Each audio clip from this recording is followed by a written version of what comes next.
So this is a little bit different. It's kind of an extension of what Alex presented, but what we decided to do was since we had all these warnings, was to verify the hail and wind tags from National Weather Service warnings. And so I've kind of taken the lead on this. Alex did a ton of work to get the data put together, and then the Northern Plains Sioux group, Matt, Steve, Tommy, and Chauncey, have provided input on some of the findings that we've had.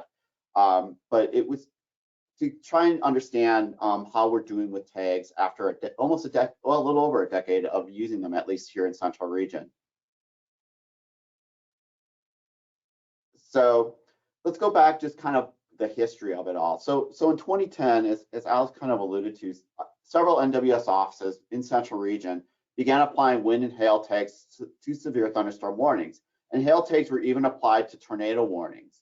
And this was because we wanted to give the public a better idea of what they could expect. You know, a warning for quarter-size hail is very different from a warning for baseball-size hail, for instance, or 60 miles an hour is very different from 90 miles an hour in terms of the impacts. And so not only were we assigning these tags, we were also applying the impacts to those tags so that the impact statements read differently based on the size of the hail or the strength of the wind that you put into the warning. And in 2015, this project grew to include the entire National Weather Service, and it became mandated through by the National Weather Service that all offices will include tags in their warnings. And then we gradually also began to tie the tags to damage threat levels in the late teens. And those threat levels were kind of the base level threat, which was basically your quarters to less than golf ball size or around 60-mile-an-hour winds. You had your considerable tag, which was for golf ball to tennis ball size hail or 70 to 79-mile-an-hour winds. And then your destructive tag, which was for baseball size hail or larger or greater than 80-mile-an-hour winds, greater than or equal to 80-mile-an-hour winds. And so these tags, these damage threat levels, were to imply the amount of damage one could expect with the storms that were rolling through, and were based on the forecast or sometimes the observation that were received by Weather Service forecasters and their analysis on radar and their expectations on how storms would evolve. So you can kind of see that example here. You have your hazard, golf ball size hail, 70 miles an hour, and then our impacts are written to kind of mirror that size of hail and that strength of wind. And then you have your tags at the bottom that can be shared through automated systems to EMs or to media, etc. And then beginning in 2020, these tags were actually used to activate the WEA, or the Weather Emergency Alert System, for when the damage threat was destructive. And once we started doing that, our severe thunderstorm warnings began to get even more seen by more people than before, because now it was alerting on people's cell phones, whether they were driving, at home, at night, in the middle of the night, or whatever. And so that begs kind of two questions. One is the skill that we have as forecasters in assigning wind and hail tags to severe thunderstorm warnings and severe weather statements.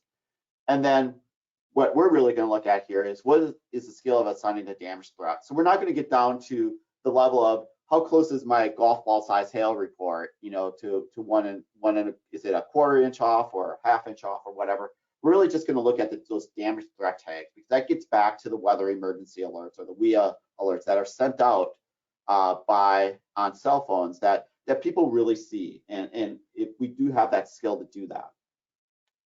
And so I'm going to just really briefly go over this, since Alex already did. Unlike Alex's talk, I actually took the data all the way back to 2010. It does only include warnings that had tags, so it's not all Weather Service warnings from 2010 to 2021. It's only all Weather Service warnings that had IBW tags. So it's a subset, especially in the first half of the decade.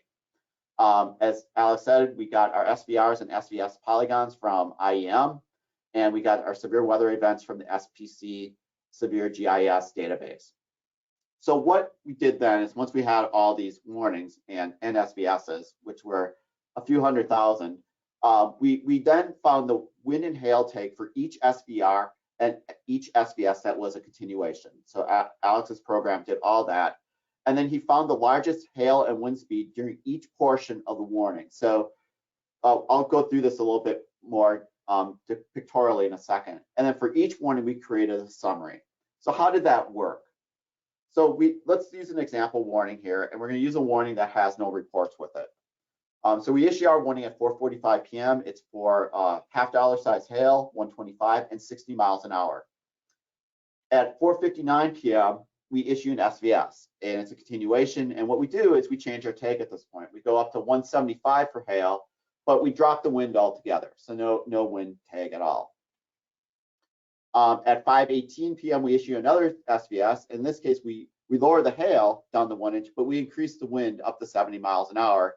And then we issue our last SVS at 5:30, which is an expiration. And obviously, those don't have any tags.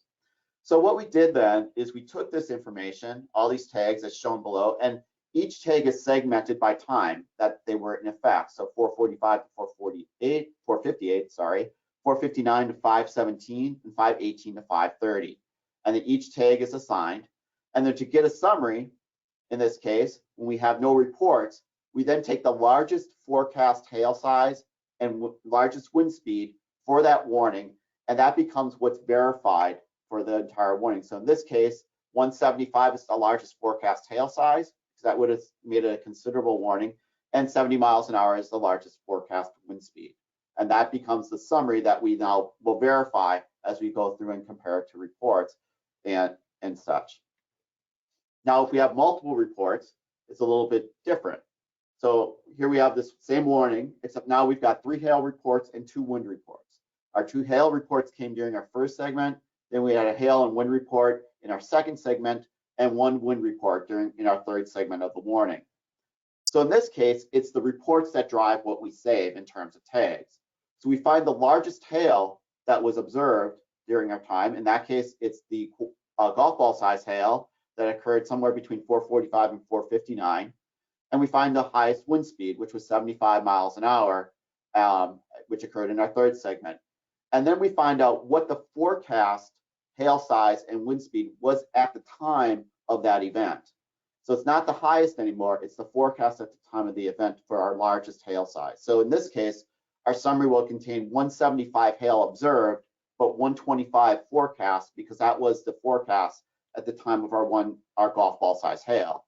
Similarly, our observed wind is 75 miles an hour and with a forecast of 70. And when we do the verification, 70 is treated as 70 to 79 miles an hour. So this would be a complete hit in this case, because the wind speed is within that considerable damage threat, whereas the hail is a considerable hail, but a base warning hail size. So we did this for all the warnings that we had. And so the first thing we did is we just checked what kind of warnings we were issuing. So there were over 160,000 warnings issued in the 12-year period. And that's on the bar on the left. The most common warning has warnings for both wind and hail. So there's both a wind and a hail tag in the warning, 62% of the time. That's just over 100,000 warnings have that. The least common is to actually have a hail only warning, and that occurs less than 10% of the time. And then the wind warnings are obviously the remainder of it, which is a little under 20, right around 25%, a little over 25% of the time. So most common, and if you look at probably your own stats, I know it's the case in our office, wind and hail predominate what we issue for. So then we can start looking at verification in terms of different warning types. So if we do that, we can differentiate between all warnings, hail only warnings, wind only, and hail and wind warnings. And to kind of explain this graphic a little bit, because it's a little bit confusing, I understand. We'll look at all warnings first. So we take all warnings, all 161,000 warnings, a little under 20% of them are verified only with a single hail report. And then another little over 25% of them are verified only with a wind report. And then a little less than 5%, or approximately 5% of them, are verified with both a wind and a hail report with them during the time of the warning. So that's very few. And you may ask, well, why is that? We issue so many warnings with both wind and hail. And I think this gets back to kind of what Alex was talked about at the end of his talk. It's the verification process, in part. If we get one report, most often, once you verify that warning, you go on to the next one to verify. We all have a finite amount of time to verify warnings, especially during the event. So once that warning's verified, we don't go out and try and find another warning, another report. If we won for both wind and hail, we get that hail report. We're moving on to getting the next warning verified, not looking for a wind report. So I think that this kind of underestimates the number of warnings that actually have wind and hail. So always keep that in mind when we look at this. It's as good as the stats that the reports that we have, and it's limited by the amount of time we all have as forecasters. And then the last one is basically all warnings verified, and you can see just under 50% of our warnings are verified overall. So when we look at this and break it down, one thing that stood out for me a lot is that when we as forecasters decide that only hail is a threat or only wind is a threat, we're pretty good at it, because if you look at the hail only warnings, about 40% of them are verified only by hail, but less than 10% have any wind report associated with them. So that means that when hail's a threat, predominantly those storms are getting verified only by hail. Similarly, and even to a larger extent, when wind is only a threat, only wind is being observed in that warning. Less than 5% of those wind warnings have hail reported in them. So I think that really tells us that as forecasters, we have really good skill when we make a decision to say, no, there's only hail in this storm, or there's only wind in this storm, that we have good skill in determining that, and it shows up in these statistics. The next thing we can do is go by categories. So you're going to always see in these stats categories of either considerable, destructive, or base. And again, to review, this is 1 to 174 is base hail, 175 to 274 is considerable, and 275 or greater is destructive hail. And so again, to kind of review how this works, if we look at base hail warnings, there were 99,000 warnings that had 1 to 170, basically quarters to ping pong ball size hail in them. Of those warnings, 70% of them, a little over, had no hail reported in them. About 20% of them had the 1 to 174 size hail in them, and then less than 10% of them had larger hail, essentially. So when we look at this, one thing that comes out, which is kind of reiterates what I said before, over 90% of the warnings where no severe hail is forecast report no severe hail. So that, again, that's great. That shows that skill that we have to determine what the primary threat is. Unfortunately, a plurality of warnings for considerable hail and destructive hail do not have a severe hail reported with them. And again, there's lots of reasons for this beyond that no hail actually fell. There's reporting biases due to what Alex showed earlier, that some of these storms occur in very rural areas where you cannot get reports. And so, or they occur in the middle of the night where people may not get up to look to see how big the actual hail was. They just will tell you that it hailed and they stayed in bed. So there's a lot of reasons this may be occurring, but there's a little bit of a concern that a lot of our destructive and considerable hail warnings are actually getting no severe hail reports associated with them. And about 20% of destructive hail warnings have destructive hail reported with them. We can go the opposite way too and look at what the largest hail was in each warning observed, and then what the warning tag actually was. And when we do that, what we find is that in general, when larger hail is observed, one inch or greater, it's very rare that we have subsevere hail. And again, that gets back to the fact that we do a good job at determining what the primary threat is.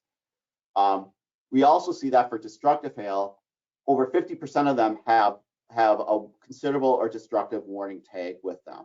So that's also good. That means that we're somewhat recognizing that the storms that are producing the largest hail, we're putting in larger hail than the baseline 1 inch, for instance. So so people are recognizing that, and I can show that in a different way as well. If we actually break it down and look at for the different observed size, so this is 17,000 warnings had 1 inch hail observed within them as the largest hail.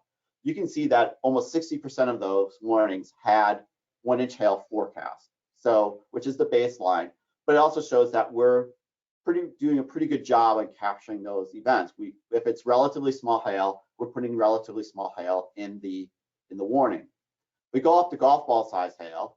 We see that 1 inch is still the predominant number, but it's much lower than when it was 1 inch hail. It's less than 40%.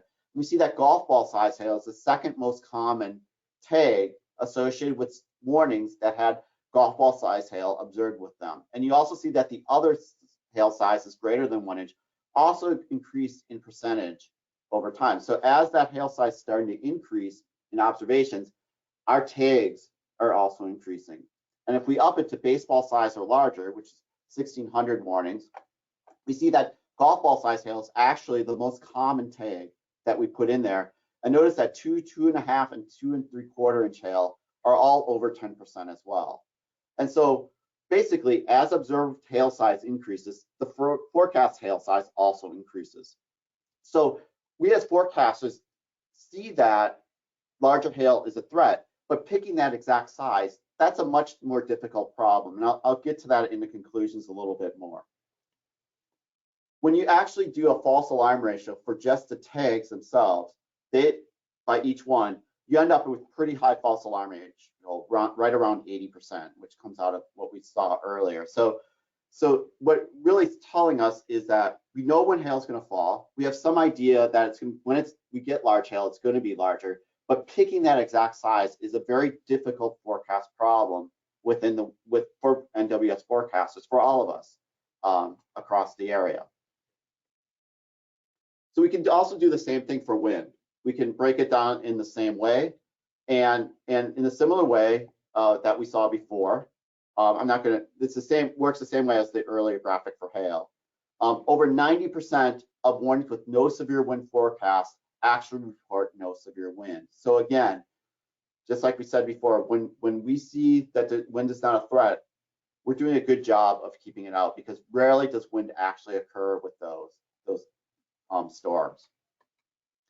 But similar to what we saw with hail, a plurality of warnings with considerable or destructive wind tags do not report any severe winds at all.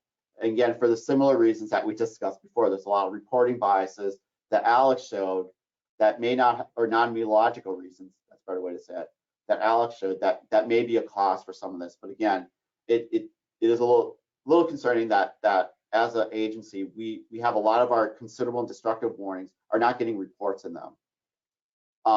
But unlike hail, a little over 20, we're closer to 25% of our destructive wind warnings actually have destructive wind reported with them.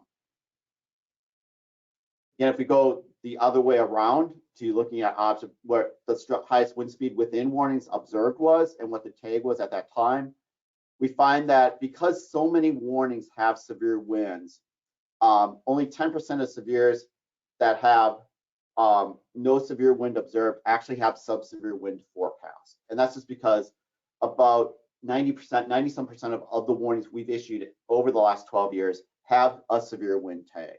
And so it's very rare most of our non-severe wind reports or warnings that don't get severe wind occur with a base warning tag. That's right here. A majority of the reported wind speeds greater than 80 miles an hour actually occur with a forecast of 60 miles an hour. And I think this really gets to what Alex was saying with possibly with the wind, with how the distance from radar has an impact. It's very difficult to estimate wind speed especially at night, when there could be surface inversions, when that storm is sitting at 60, 70, 80 nautical miles away, and you're over a mile above the surface with your 0.5 degree scan. And then add in if you're in the mountains and have stuff, or there's some sort of microburst going on that can be very difficult to warn on. And then about 12% of our destructive wind reports occur within a warning. 12% of our where the highest wind speed in a warning was destructive occur with a destructive threat tag or 80 mile an hour warning. So, but again, just like before, we can actually look at this by wind speed. And so when we have observed wind less than 58 miles an hour, almost all our warnings, all those observations occur with warnings of either no severe wind or 60 mile an hour winds.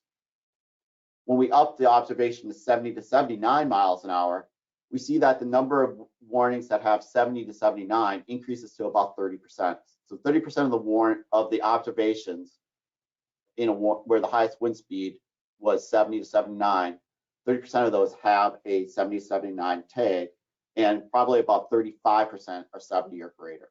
So you see the proportion of base warnings decrease. And if we go on to 80 plus, you see that base warning drops to just over 50%. You see that 80 and 90 mile an hour wind tags increase over time. So again, similar to what we saw with hail, as the observational wind speed increases, our tags are actually higher. So we recognize that there's stronger winds occurring, but picking out that exact value is a very difficult forecast challenge that we have. And you see that again with the false alarm ratio by the tag itself. So again, this is destructive wind verifying a destructive threat tag. Doesn't mean that there's not severe winds in there. It's just there's not an 80 mile an hour wind associated with it. And they're all over 70%. It just highlights the issue that we have trying to assign specific threat tags, even though we do have some idea that the threat is higher when we get those observations of higher winds. The last thing I did, and I'm just going to really briefly go over this, is we did break it down by climate regions as well, similar to what Alex did. And so the first thing we can show is the breakdown of warnings, the number of wind and hail warnings by climate region. So over here you have the total number of wind and hail warnings, hail only and wind only. The only thing I'll point out is and it kind of goes to what Alex was talking about as well. In the northern Rockies and Plains, that region issues the most hail only warnings of anywhere in the country, despite the fact that they issue the third most warnings overall, likely because there's a lot more elevated nighttime convection in that area where hail is truly the only threat that exists at that time. You can see that wind only warnings tend to predominate where the areas where we saw a lot of wind reports in Alex's study, in the Ohio Valley, the South, and the Southeast.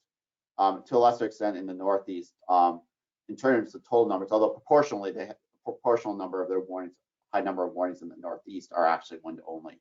But you can see how it predominates in the same areas where wind reports are good, so, which makes sense. I mean, we, as forecasters have gained experience observing reports, you tend to warn for the threat that you see the most, and you recognize the conditions that produce those threats. We could also break it down to see how observations verify. And I'm not going to go over it here. You have the northern Rockies and Plains in the upper left, upper Midwest, upper right, the South, and then the Ohio Valley. And the main thing I want to point out is there's really not a lot of difference between the different climate regions.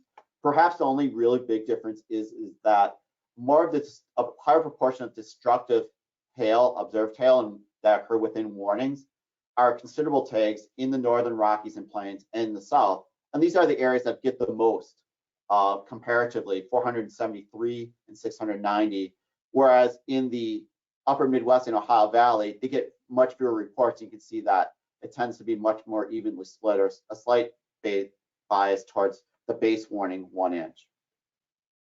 We can do the same thing for wind, and again, not really any really big differences across the area, different regions as well. So, which again says that it's not a regional problem; it's a national issue that we're having. I think there's certain things we all see, but there's certain challenges that exist across the country that we all have to deal with.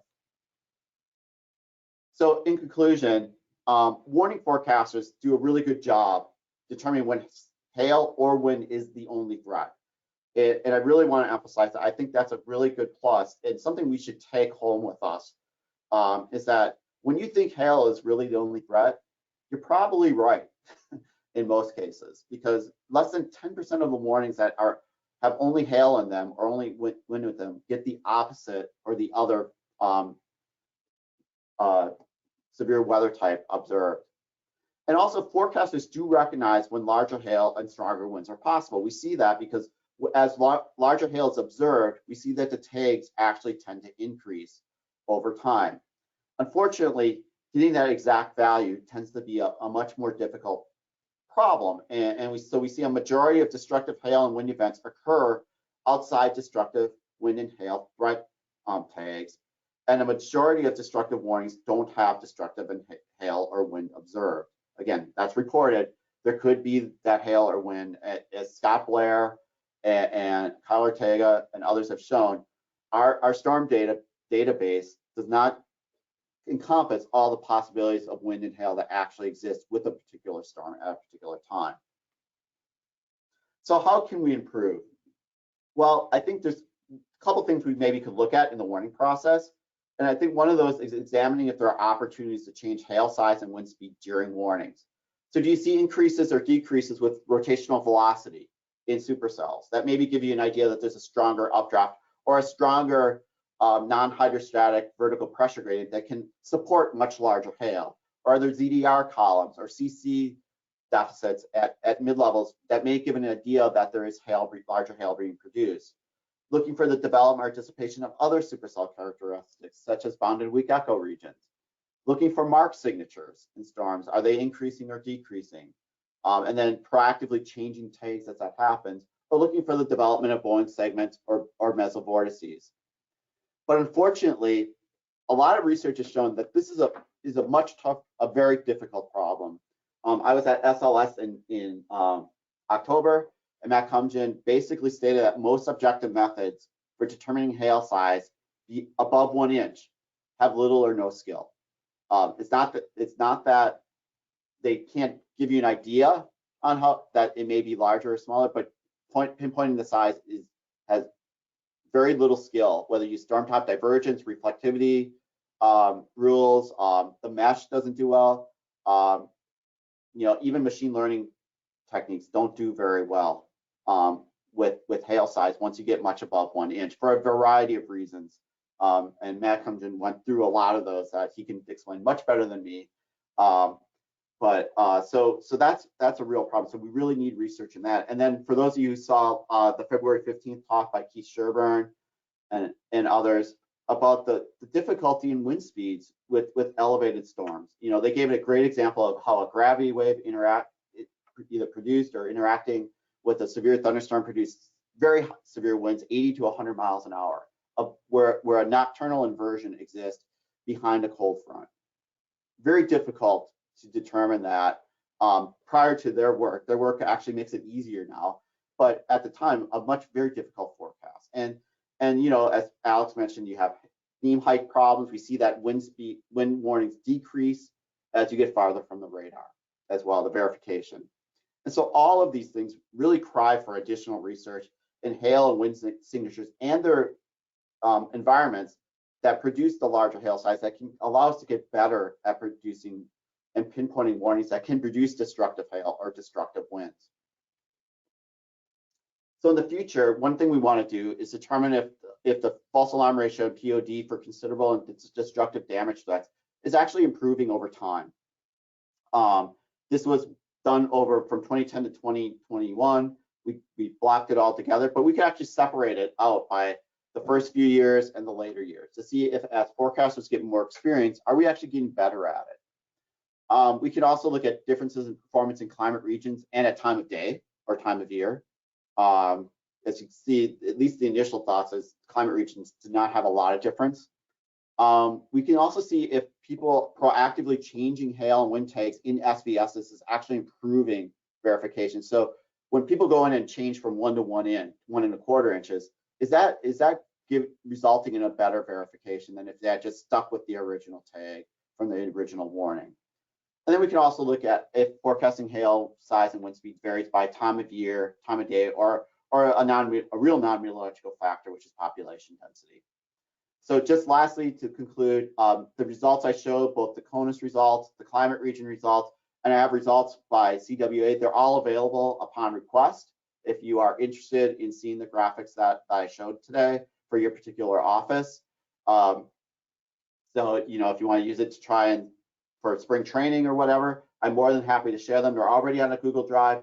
Just shoot me an email, and then I can share that drive with you, that folder with you, so you can take a look and see how your office does. And I can also share the CONUS graphics if you want to do like a comparison to to the CONUS region from your office as well. And that's all I got. So thanks everyone. Thanks Mike for the introduction and allowing us to speak. And I'll take any questions. Yes, great job. Like Alex's talk, it's just amazing the amount of work you guys put into this and all the data. And looking at it, I'm thinking of different ideas. And some of the questions I have are in your future work, so I really don't have anything right now. Does anyone else have any questions? Please raise your hand. I see a, no, I do not. Raise your hand if you have any questions or put it in the question pane. Sarah has a question. I want to unmute you.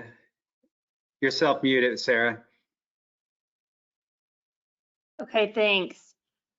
So yeah, I was looking at that one slide a few slides back. So it is what you're saying, we're under forecasting significant hail and warnings based on that one graph you had. It's like 3 slides back, I think.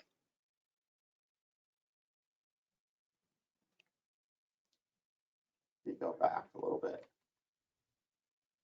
Yeah, it was on your conclusion slide though. Oh, okay. Okay. Conclusion sections. It was like one of the first summary slides. Probably right here. Yeah, majority of destructive hail occur outside. Yeah, it's a tendency that we are under forecasting hail sets, and I think part of it too is that putting baseballs or 80 is a huge deal into a warning, and I think I can only speak for myself. You really think about it when you start hitting 275 or 3 inch or 80, and I think you even think about it more now. If it's the middle of the night, you're going to start setting off phones in a warning. So I think there may be some hesitancy to do it as well. But I also think, as I said, I think there's a lot of research questions that need to be answered, even when you look at it, because as I said, Matt Cumgen showed that reflectivity doesn't hardly change at all necessarily as hail size increases above 1 inch. Okay, yeah, I mean, I agree that there's hesitancy to issue that high of a hail or forecast that high of a hailstone. But I do think that what happens is, you start getting those reports in, especially in the big hail days, and then it's like then downstream warnings, obviously have those IBW tags, and I guess they may or may not verify depending on if you get hail reports, and later warnings. Yeah. And that's true. Once you get the report, if the structure hasn't really changed and you put in 275 or whatever, and you don't get a report, which again doesn't mean that there wasn't that hail, right. that would be a detriment for sure, and that could be another issue as well.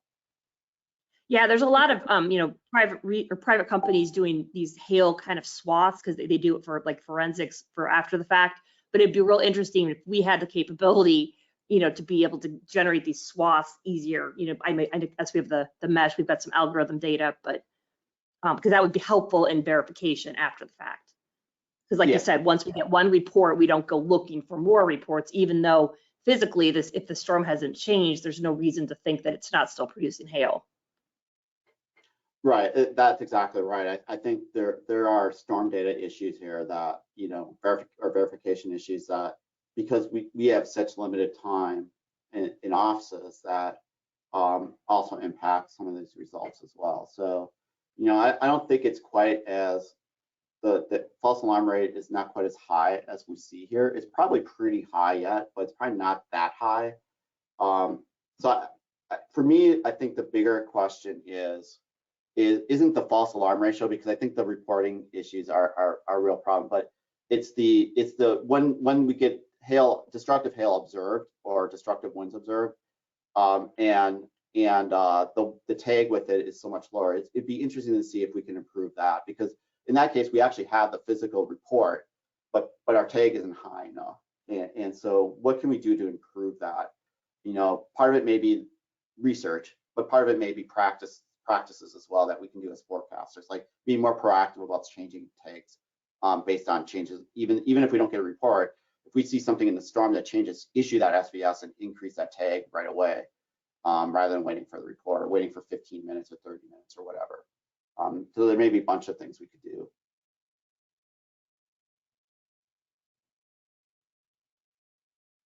All right, last call for questions. I do not see any questions in the or hands raised. I'll give it a couple seconds. I had one other question too. This is still Sarah from WETD. Please go ahead. Yeah, absolutely. Did you just use like observed wind in your study here? Not like wind damage reports, just observed wind.